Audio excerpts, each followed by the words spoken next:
Hey, what is up? And welcome to Season 1 Part 5 of What If Aizawa Was in 1A. Just wanted to greet you guys by just saying sit back and relax, you're in for a treat, and so we begin. The students of Class 1A converged on the UA campus to begin a new day of hero training. All of them had been motivated by the quirk test and the combat training to go beyond, plus ultra. The students of 1A noticed a large group of people surrounding the UA gates as they approached the campus. It turned out that these were not people, but hordes of reporters. All of them were looking to get an interview with All Might. As the students neared the gates, they were swarmed by the reporters. The reporters asked the students to share any information they could about All Might and how he was dealing with being a teacher. Most of the students were either put off by the attention or reveled in it. A reporter went to interview Aizawa. The poor woman freaked out at the sight of his face. She said that he looked sleep-deprived and needed a nap. Aizawa was used to these remarks, but the fact that these reporters were blocking their way to class lit a fuse in the usually calm boy. You vultures need to find someone else to bother. You are interrupting our studies, Aizawa said with a voice full of malice. The emotion in his voice shocked most of his classmates. The only one not surprised was Midoriya. The green-haired boy knew that his friend did not like the media or heroes that sought them out. This is the main reason that he never liked All Might. The other students followed Aizawa's lead out of fear of the dark aura he was giving off. The students entered the campus as the crowd of reporters parted for the dark-haired boy. One overly determined reporter tried to follow the students onto the campus. The poor reporter was met by the UA barrier rising from the ground. This blocked any hope of the reporters getting the interview they so desperately wanted. The students of Class 1 had left the incident at the front gate behind them. They all engaged in social interaction while waiting for the bell to ring and class to begin. All Might entered the room just before the bell rang. I am here, coming into the room like a hero. He stood in the front of the room with his muscles flexed in a dynamic pose. All Might stood behind the podium at the front of the class. The number 1 hero then began class. Let me start by saying that I was incredibly pleased by the results of your combat training yesterday. A few points though. Back you go. You need to control your emotions, young man. Using your emotion to power you forward can be helpful, but getting blinded by them will lead you to disaster. Midoriya, you showed amazing power in the exercise, but you received several injuries that had to be healed. Build yourself up and control your power usage. It is no good to take down a villain if you break yourself doing it. These comments settled over the two boys. They both knew that the number 1 hero's critic was accurate. Now, you have something very important to do today. All Might said this with such force and seriousness that it made the members of 1A tremble with worry. All Might then said, you all need to pick a class president. The class went from silent horror to ecstatic glee. Usually, the position of class president was just a formality. But at UA, it showed that you were capable of leading others and could mean you get placed at a top agency after graduation. All Might leave the room to take care of some business and left the class to decide. Immediately, everyone started volunteering for the position. Aizawa was the only one who stayed quiet during this display. While the dark-haired boy understood how this position could impact his future, he did not desire it. Aizawa knew that his energy should be focused on training and studying to become the best hero he can. Plus, he was not the kind to lead from the front. The whole scene was interrupted by Tenya Ada. The blue-haired boy interjected, we should vote for the class president. Everyone was surprised by this suggestion. Won't everyone just vote for themselves, Ada? I mean, we just met each other. How do we know who we can trust with such a position? Ada replied with a robotic gesture, I know that. But think about it. If anyone does receive multiple votes, then that must mean that they are capable of leading the class. Aizawa could see the rationale in Ada's proposal. He could see that Ada did want the job for himself, but he was the only one who presented a plan. He could see that Midoriya also had his eye on being class president. The responsibility could be good for Midoriya and could help him become the hero he wanted to be. This was not going to be an easy decision for Aizawa to make. As the votes were tallied, Midoriya got 3 votes, which made him class president, and Momo Yaoyorozu got 2 votes, making her the vice president.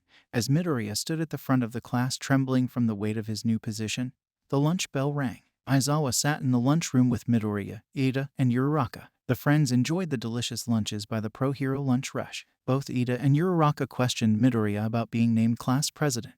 Ada, you must be disappointed about the election. I know you were aiming for the position. I mean, you look like a class president. With the glasses, I mean. Uraraka, I don't think that you should base your vote on if someone wears glasses. Midoriya gave a nervous laugh at his friend's frankness. Wow, tell it like it is, Shouta. Aizawa gave no notice to the comment and continued to eat his lunch. Ida then said, one day I hope to lead others, but I am not ready for that yet. I learned about being around the Ida family hero agency. That reminds me, Ida, I have been meaning to ask about your family. Tell us, admit it, you're super rich, aren't you? Midoriya and Uraraka gazed at Ida with wide sparkling eyes. Aizawa was interested to hear the answer, but he maintained his aloof expression. I was hoping to keep my family a secret. It makes things harder when people learn who my family is. Ida then took a deep breath. Have either of you ever heard of the turbo hero Ingenium? Midoriya then fanboyed out and explained who Ingenium was and all his stats. Ida stood up proudly and proclaimed that Ingenium was his older brother. The blue-haired boy then listed off the hero's virtues. As Ida carried on, Aizawa and Midoriya realized that an Ingenium was for Ida what All Might was for Midoriya. These heroes symbolized and embodied the kind of heroes that these two boys wanted to be. Aizawa's internal monologue was interrupted when Uraraka said, "So speaking of parents, Aizawa, what do yours do?" Aizawa did not talk about his parents much. The relationship between him and his parents was very formal. They would see that he was fed and clothed. He would honor their request when he could. Not that they had ever asked anything of him. After the years had been around Midoriya and his mother and co., the dark-haired teen had begun to realize just how small his feelings were for his parents. Over the years he had begun to look at both Midoriya and Inko as his real family. Aizawa broke out of his train of thought and responded to the brunette's question. My parents work in support tech development. My father is a high-ranking executive at a support company. And my mother develops new materials that are used to build costumes and support items. Oh, that sounds cool. Is that where you got that awesome scarf? It isn't a scarf. It is a custom-made capture weapon. Aizawa's eyes turned red in frustration, just as Uraraka was about to respond when an alarm sounded.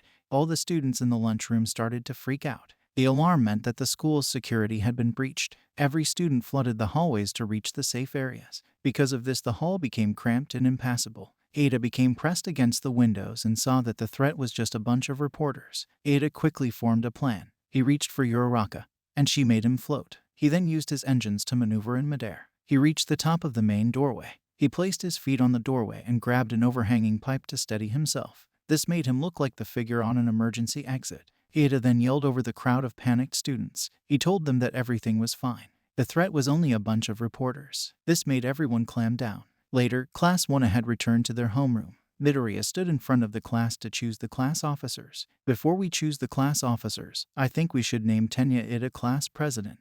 The way he responded to the emergency and got everyone to listen to him was amazing. That is the type of person we need to lead this class. The other students were hesitant at first, but they all agreed that Midoriya had a point. All Might then declared that Tenya Ida would be president and Momo Yaoyorozu would be vice president.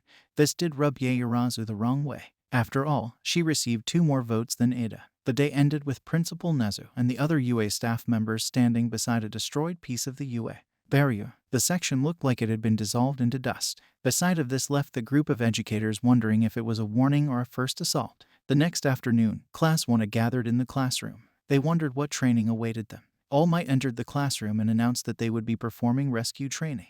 All Might then gestured to the class for silence. Today we will be going to an off-site location. So, get changed into your costumes and meet at the bus stop. The group changed and boarded the bus. As the bus drove toward the mystery destination, the students discussed which of them had the most heroic quirk. Many of them agreed that Todoroki and Bakugo had the flashiest quirks. But Tsuyu then said that since Bakugo is always angry, he would never be that popular. This comment sent the blonde teen into a fury. Tsuyu ignored Bakugo's ravings and asked Midoriya a question. Your power is a lot like All Might's. What is up with that, Midoriya? This panicked the green-haired boy, but thankfully Kurashima broke in and added that All Might did not hurt himself. This took the pressure off Midoriya. The conversation ended as the bus came to a stop. The class exited the bus. Their eyes beheld a giant dome. The class did not know what to expect to find in the place. Every location at UA had a way of blowing their minds. At the front of the facility stood the Space Hero 13. She greeted Class 1A and told them that the location was known as the Unforeseen Simulation Joint or USJ.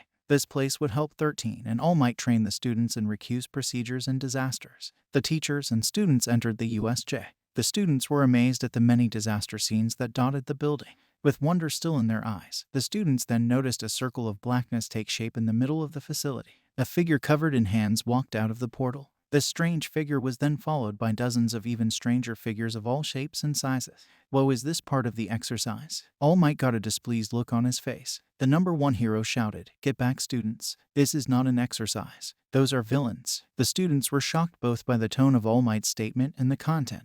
They were not expecting to face off with real villains this early in their training. As the students regained their wits, a shadowy figure appeared in front of them. "Hello, they're All Might and company. We are the League of Villains. We have all come here to kill the symbol of peace. This comment hung in the air like a sword over the group's heads. Now that I see this group, there are too many heroes here. So, let us remove the children from the equation. And with those words, a dark shadow fell over the students. Thank you all for indulging yourselves in the story thus far. Hope you enjoyed it. Now there are a few more things that I'd like to go over before the video ends. Firstly, we've got a second channel called Anime Deep Dive. Anime Deep Dive goes deep into the facts and lore of a wide variety of anime. It's sure to expand your weeb knowledge for all kinds of series guaranteed. On top of that, we have a third channel called We The Celestials Naruto What Ifs. It's what we do on this channel already, but in the vast world and lore of Naruto. Go check it out if you're in the mood for some jutsu action.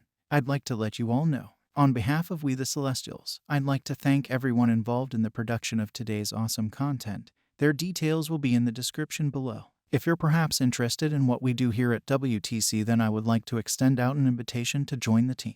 The only caveat being we only accept members 16 and older to join our crew. You can find us on our Discord, which you can locate in the description below. Our Discord is an all-around fantastic place to be, whether you're a fan or looking to join our band of misfits. All you gotta do is hit up the recruitment server and sign up for whichever category of work that fulfills your interest. We're always looking for members to join us. Well, that's it from us for today's video. So thank you all for watching and have a great day.